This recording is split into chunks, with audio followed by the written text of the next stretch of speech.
Salut tout le monde, je suis indépendant. Ça fait longtemps ça fait un petit bout que j'ai pas fait de vidéo.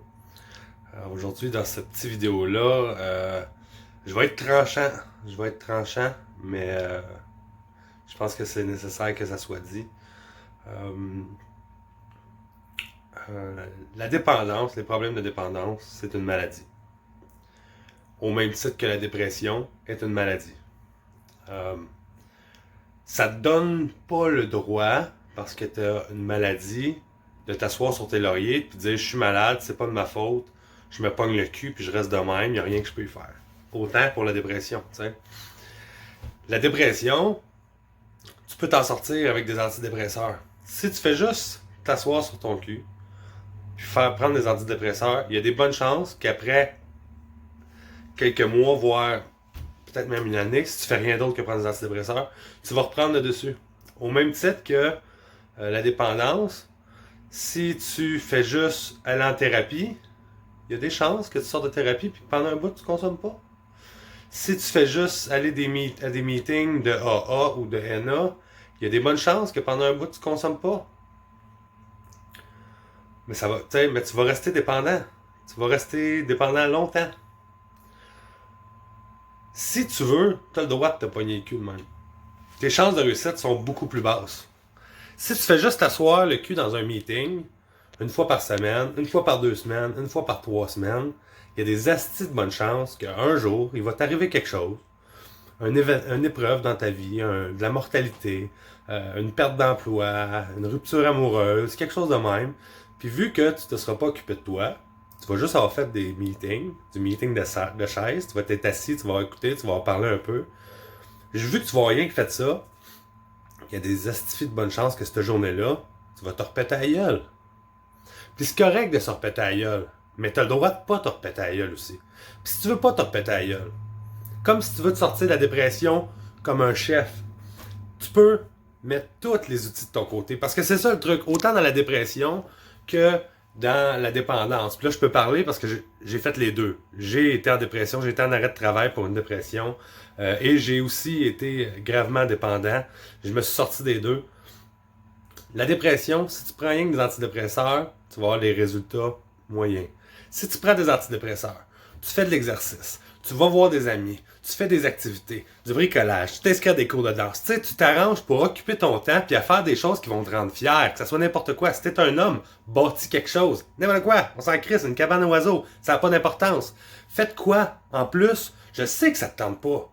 Je le sais, là. C'est la dernière astuce d'affaires au monde que ça te tente de faire. C'est de bâtir une cabane à oiseaux, ou de faire du ménage, ou de te faire une liste puis de passer au travers de ta liste. Mais si tu veux t'en sortir, si t'es écœuré d'être dépressif, c'est ça qu'il faut que tu fasses. Puis c'est la même chose pour la dépendance. C'est une maladie. Oui, c'est vrai que c'est une maladie, mais tu peux te sortir de cette maladie-là si tu vas en thérapie, tu fais des meetings, tu t'impliques dans tes meetings, si tu travailles sur toi-même, si tu fais de l'exercice, si tu développes des aspects de ta vie constamment, si tu t'améliores, tu deviens une meilleure personne, à un moment donné, tu n'auras plus le goût de consommer, puis tu n'auras calissement plus le goût de consommer parce que tu vas avoir appris de tes réussites. Tu sais, là, souvent on dit, on apprend de nos erreurs.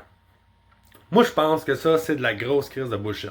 Moi, j'ai jamais appris de mes erreurs. Mes erreurs, là, je les ai répétées, jusqu'à temps que je sois dans la marge jusqu'ici. Puis après ça, j'ai changé quelque chose. Sans avoir rien appris, j'ai juste décidé de changer quelque chose. Puis là, j'ai arrêté de faire des erreurs, puis j'ai commencé à avoir des réussites. Puis c'est là que j'ai appris. J'ai appris de mes réussites. Réussite. Chaque petite victoire m'apprenait quelque chose. Puis aujourd'hui, ça fait pas 3 ans encore que j'ai pas consommé, mais j'ai tellement travaillé sur moi, j'ai tellement tout fait à mon possible. Tu sais, j'ai fait les meetings, j'ai fait une thérapie, je me suis impliqué dans les meetings, je me suis impliqué dans les activités. J'ai travaillé dans mes livres du groupe de 12 étapes. J'ai travaillé sur moi-même. J'ai lu des livres de développement personnel. J'ai écouté des conférences de développement personnel. J'ai pas juste lu les livres. J'ai mis en pratique les choses qu'il y a dans les livres. Tu sais, souvent, tu vas avoir des livres qui vont te dire, OK, arrête de lire, prends-toi un papier puis un crayon, puis note telle affaire. Fais tel exercice. Fais-le l'exercice. Arrête de te pogner le cul. En te pognant le cul, là, tu vas avoir des résultats de pogne cul. Si tu te pognes le cul dans ton rétablissement, si tu te pognes le cul dans ta dépression, tu te pognes le cul dans tous les domaines de ta vie. Si tu fais quelque chose dans un domaine, tu le fais dans tous les domaines. C'est tout aussi simple que ça. Tu veux réussir? Relève-toi les manches, va-t'en au travail, bûche. Bûche, mon gars. Bûche, ma fille. Tu vas t'en sortir si tu bûches. Il n'y a rien de facile dans la vie. Toutes les choses qui vont te donner de la fierté, qui vont te donner du jus pour continuer, sont difficiles à atteindre. C'est comme ça. C'est de même dans tous les domaines de ta vie. La fille que tu vas avoir le plus de fierté à être en couple avec, c'est celle-là que tu vas avoir travaillé fort. C'est celle-là qu'il va falloir que tu sortes de ta zone de confort pour réussir à la charmer. Le job que tu vas avoir, que tu vas être le plus fier, c'est celui-là que tu vas avoir, que tu vas travailler dur pour l'obtenir. C'est pas celui-là que tu vas avoir obtenu au bout d'un CV, c'est celui-là que tu vas avoir obtenu. Tu vas avoir atteint un job, tu vas avoir travaillé, bûché comme un forcené, puis tu vas avoir une promotion. Puis au bout de 15 ans à travailler comme un asti de malade, là, tu vas avoir eu une asti de bon job, une asti de bonne promotion, puis tu vas être fier comme un pape. Les choses qui sont plaisantes et qui vont t'impacter le plus sur ta manière d'être, sur ta fierté que tu vas obtenir, c'est des choses qui sont difficiles à atteindre. Fait que si tu veux beaucoup, il faut que tu fasses beaucoup. Si tu veux ce que les autres ont pas, il faut que tu sois prêt à faire ce que les autres sont pas prêts à faire. C'est aussi simple que ça. Il n'y a pas de recette secrète. Il n'y a pas de manière miracle de devenir riche. Il n'y a pas de manière miracle de sortir de la dépression. Il n'y a pas de manière miracle de sortir de la dépendance. Si tu veux quelque chose, lève tes manches, mets ton casque, puis va travailler. That's it, that's all.